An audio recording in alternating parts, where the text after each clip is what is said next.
اس معاشرے میں اس وقت ایک بہت بڑی مصیبت یہ ہے اور ذہنوں کی بہت بڑی کمزوری یہ ہے کہ لوگ گناہ کو گناہ نہیں سمجھتے. لوگوں نے چغلی کرنے کا نام گپ شپ رکھ لیا، جھوٹ بولنے کا نام بہانہ رکھ لیا.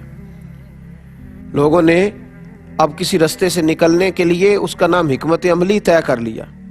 اب ہم نے گناہوں کے نام بدل لیے. یہ احساس ہی نہیں رہا کہ میں گناہ کر رہا ہوں. گالی دینے والا جانتا ہی نہیں کہ کتنا بڑا گناہ ہے. غیبت کرنے والا یہ جانتا ہی نہیں کہ کس قدر سخت گناہ ہے. مردہ بھائی کا گوشت کھانا، مردہ اور بھائی اور گوشت کھا جانا، اس کا اتنا بڑا جرم غیبت کو قرار دیا گیا. لوگ اس کو گناہ ہی نہیں جانتے. نبی پاک علیہ السلام نے احساس پیدا کیا. ہمارے بزرگ مثال دیا کرتے ہیں، وہ فرماتے ہیں کہ یہ احساس ہوتا ہے. آپ بڑا اچھا گوشت کھا رہے تھے، اچھا بھنا ہوا تھا، اور آپ نے جب پہلا لقمہ لگایا تو آپ کو اس کو لذت بھی آئی کہ گوشت بڑا اچھا خوبصورت ہے، اچھا تیار کیا گیا. لیکن کسی نے کان میں بتا دیا کہ صدقے کا ہے،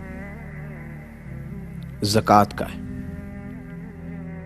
اب پہلے لقمے میں لذت آئی تھی، لیکن وہ جب سنا نا کہ یہ تو زکوٰۃ کا ہے تو میرا ہے نہیں، یہ تو صدقات کا ہے، واجبات صدقہ تھا، یہ تیرا حق ہی نہیں ہے. تو اب جب آپ اس کو دوبارہ منہ میں رکھتے ہیں تو اس کی لذت بدل جاتی ہے. اب آپ کو وہ کیف نصیب نہیں ہو رہا جو پہلے اس کی لذت کا تھا. تو یہ کیا ہے؟ یہ آپ کے دل میں احساس پیدا ہو گیا کہ یہ ایک ضمیر نے یہ بات اندر سے آواز دی، یہ تیرے والا نہیں تھا. تو یہ کام کیا نبی پاک علیہ السلام، لوگوں کو بتلایا کہ گناہ گناہ ہوتا ہے، غلطی غلطی ہوتی ہے. اسی لیے لوگ خود بخود آ جاتے تھے. قبیلہ غامدیہ کی عورت خود بخود آئی تھی، کوئی اسے لینے نہیں گیا. وہ آ کے کھڑی ہوئی اور اس نے لفظ یہ ادا کیے، کہنے لگی آپ کبھی غور کریں نا کہ ایک عورت جس سے غلطی ہو گئی اور اس کے پیٹ میں ناجائز بچہ ہے، اس کو کسی نے درے مار کے منوایا نہیں ہے، بلکہ وہ خود آ گئی ہے اور آ کے کھڑی ہوئی اور کہتی پتہ کیا ہے؟ کہتی یا رسول اللہ میں ہلاک ہو گئی ہوں. حضور نے پوچھا تجھے کس نے ہلاک کیا؟ تو کہتی کیا؟ حضور میرے گناہ نے مجھے ہلاک کر دی. یعنی میرا مال نہیں ڈوبا، میرا گھر پہ کسی نے قبضہ نہیں کر لیا، میں کوئی کسی شخص نے میری جائیداد نہیں ہڑپ لی. یہاں تو ہلاکت صرف یہی ہے نا کہ دولت چلی گئی. کہا حضور میں ہلاک ہو گئی. کس نے ہلاک کیا؟ میرے گناہ نے. کیا ہوا؟ حضور میرے پیٹ میں ناجائز بچہ ہے،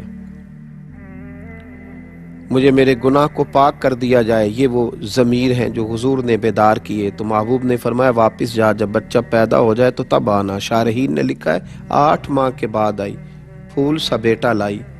حضور بچہ پیدا ہو گیا، میرے گناہ نے مجھے ہلاک کر دیا، یا رسول اللہ مجھے پاک کر دیں. تو میرے محبوب پاک علیہ السلام نے فرمایا واپس جا، جب یہ روٹی کھانے لگے تو تب آنا. شارحین کہتے ہیں گویا حضور فرما رہے تھے کہ غلطی تیری ہے، تیرے بچے کی تو نہیں ہے نا. 2 سال کے بعد آئی، بچے کے ہاتھ میں روٹی کا لقمہ. اور حضرت انس بن مالک رضی اللہ تعالیٰ عنہ کہتے ہیں تڑپ کے روئی، عرض کرنے لگی حضور میں ساری رات سو نہیں پاتی، یہ میرا گناہ مجھے بیدار رکھتا ہے. یا رسول اللہ مجھے پاک کر دیں، اگر اسی حالت میں چلی گئی تو میں اپنے رب کو کیا منہ دکھاؤں گی. یا رسول اللہ میرے اوپر رحمت کی نظر ہو، میں ہلاک ہو گئی. یہ ضمیروں کی بیداری ہے.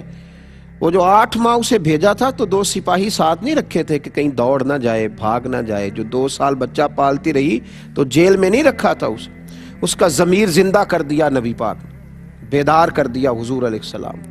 یہ میرے محبوب کا فرمان کہ ما حاک فی صدرک، گناہ وہ ہے جو تیرے سینے میں کٹ کے. میرے عزیزو، نبی کریم علیہ السلام کے پاس آئی، حضور نے فرمایا اسے لے جاؤ، سنسار کر دو. صحابہ کہتے ہیں اسے پتھر لگے، پھر اس کی روح پرواز کر گئی. یہاں تک تو اس کی توبہ تھی. پھر رحمت للعالمین نبی نے فرمایا صحابیات سے کہ اسے اٹھاؤ، غسل بھی دو اور کفن بھی پہناؤ.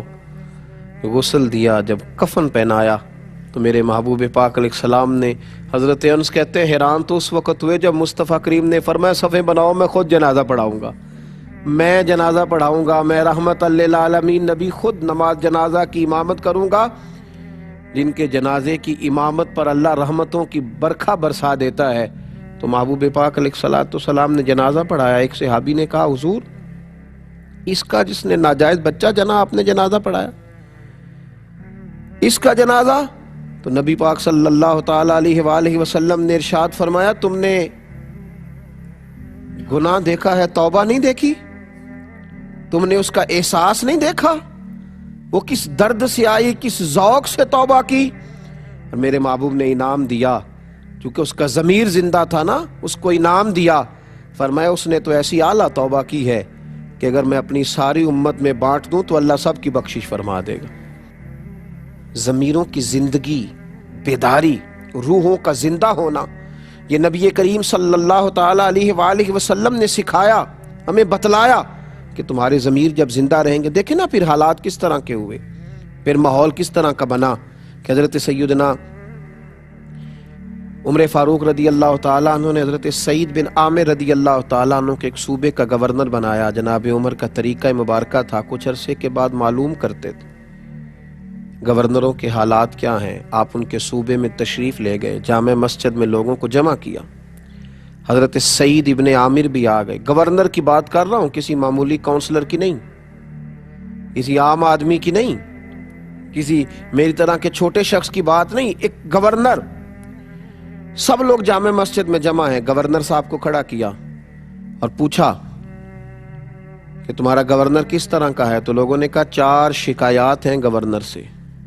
کون کون سی؟ کہا پہلی بات یہ ہے کہ جب یہ نئے نئے گورنر بن کے آئے تھے تو فجر کی نماز کے بعد یہ لوگوں کے مسائل سننے بیٹھ جاتے تھے.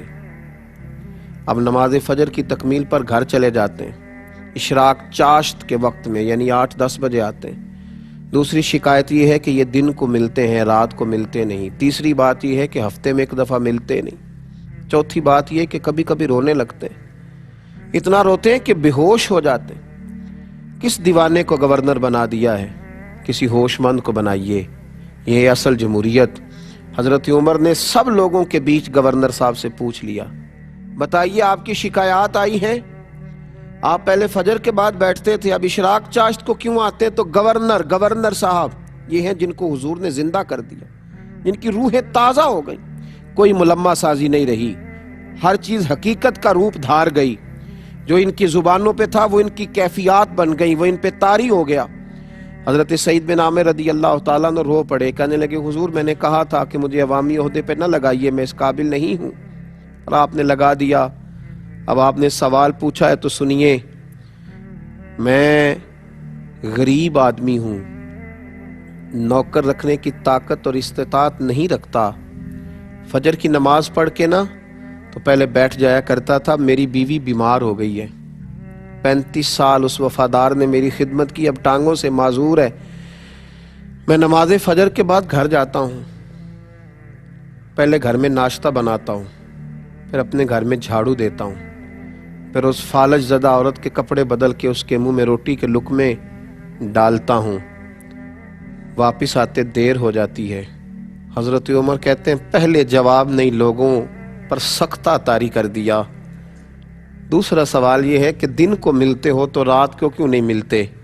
تو حضرت سعید بن عامر رو پڑے, عرض کرنے لگے حضور داڑھی ساری سفید ہو گئی ہے, پھل پک گیا, پتہ نہیں کس وقت عرش کا مالک بلا لے. تو حضور دن میں نے مخلوق کے لیے رکھا ہے, رات اپنے رب کے لیے رکھی ہوئی.